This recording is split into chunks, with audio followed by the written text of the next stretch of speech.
دونالد ترامپ رئیس جمهور آمریکا روز پنجشنبه در ملاقات با رهبران 5 کشور آسیای مرکزی خرید و کارکرد معدن‌های کمیاب و مهم را یک بخش مهمی همکاری‌های دو جانبه خواند. او گفت آمریکا در پی گسترش همکاری‌ها با کشورهای منطقه است. من همین حالا یک سلسله ملاقات‌های دو جانبه را با این رهبران در دفتر خود انجام دادم و درباره همکاری‌ها با این گوشه بسیار مهم دنیا صحبت کردیم. ما همکاری‌های اقتصادی خود را تقویت می‌بخشیم، همکاری‌های امنیتی را بهتر می‌کنیم و پیوندهای خود را گسترش می‌دهیم. سازشنامه‌های تجارتی بزرگ امضا شد. محصولات زیادی خوب، تولیدات نظامی و دیگر محصولات را از آمریکا می‌خرند. ملاقات با رهبران تاجیکستان و ازبکستان و قزاقستان و قرقیزستان و ترکمنستان در زمان صورت می‌گیرد که ایالات متحده در پی تقویت نفوذش در آسیای مرکزی است. چین و روسیه در منطقه نفوذی بیشتر دارند. دونالد ترامپ آسیای مرکزی را یک منطقه بسیار ثروتمند نامیده گفت که همکاری‌های آمریکا با 5 کشور آن را تقویت می‌دهد. عین زمان ایالات متحده در جستجوی منابع نوی دریافت معدن‌های کمیاب و مهم است که چین فروشنده اصلی آن در جهان میباشد. پیش از ضیافت رسمی قزاقستان از امضای قرارداد بزرگ درباره استخراج معدن با آمریکا خبر داد. سازشنامه استخراج ولفرام را در یکی از کلانترین کانهای جهان در قزاقستان پیش بینی میکند.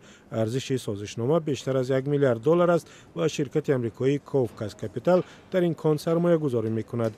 بانک واردات و صادرات ایالات متحده آماده سرمایه گذاری 900 میلیون دلار در این طرح بوده است. فروش 37 هواپیمای بوئینگ به قزاقستان و تاجیکستان و ازبکستان از نتیجه دیگری نشست واشنگتن بود. این سند هنوز پورا تکمیل نشده است و برای همین جزئیاتش معلوم نیست.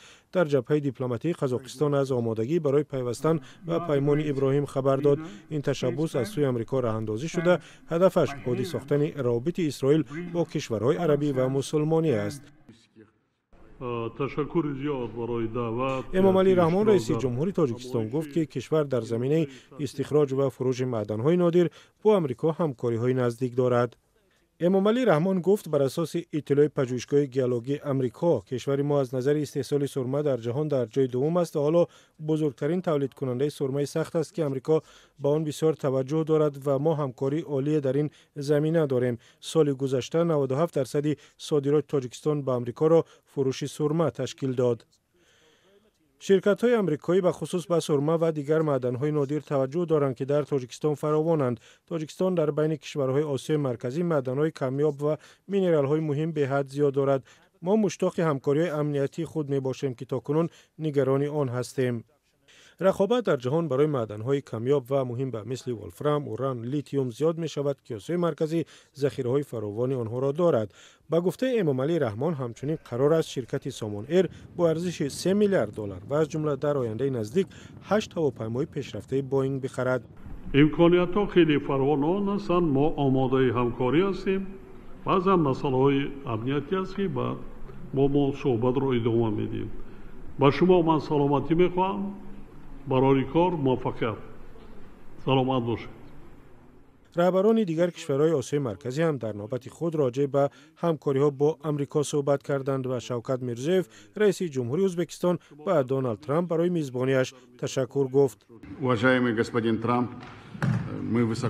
جناب محترم ترامپ، ما سهم شخصی شما را در راه اندازی دیگرباری روند گروه کشورهای آسیای مرکزی و آمریکا بسیار قدردانی میکنیم. هیچ یک از پرزیدنت‌های آمریکا مانند شما با آسیای مرکزی رفتار نکرده بود. من شخصا خودم و همه همکارانم از شما سپاسگزاریم. صادر جباروف رئیس جمهوری قرقیزستان گفت امیدوار است ملاقات سران 5 کشور منطقه و رهبر آمریکا ثمر خواهد داد. ما این قدم را بسیار ارزشمند می‌حسابیم و آن را نشانه از حسن نیت و عهد آمریکا نسبت به آسیای مرکزی و دوستی در نظر می‌گیریم. من باور دارم که تلاش‌های مشترک ما برای کشورها و مردمان ما ثمره متقابلا سودمند می‌دهند. نشست رهبران در چارچوب گروه 5 کشور آسیای مرکزی و آمریکا صورت گرفت که سال 2015 تأسیس یافت و در دایره آن همکاری‌های اقتصادی و امنیتی و انرژتیکی بررسی می‌شوند. در آستانه واخوری چند سازمان حامی حقوق از جمله کمیته هلسینکی و عفو بین الملل از دونالد ترامپ خواستند در دیدارش با رهبران خودکامه آسیای مرکزی موضوع حقوق انسان را در میان گذارد. کشورهای آسیای میانه در تلاشند در رابطه‌های تجارتی و امنیتی خود توازن را برقرار کنند، زیرا در حال حاضر زیر نفوذ روسیه و چین قرار دارند و از طریق گسترش همکاری با آمریکا به دنبال ایجاد برابری هستند. ولادیمیر پوتین رئیس جمهوری روسیه در اوایل ماه اکتبر در نشست سران آسیای میانه در تاجیکستان شرکت کرد.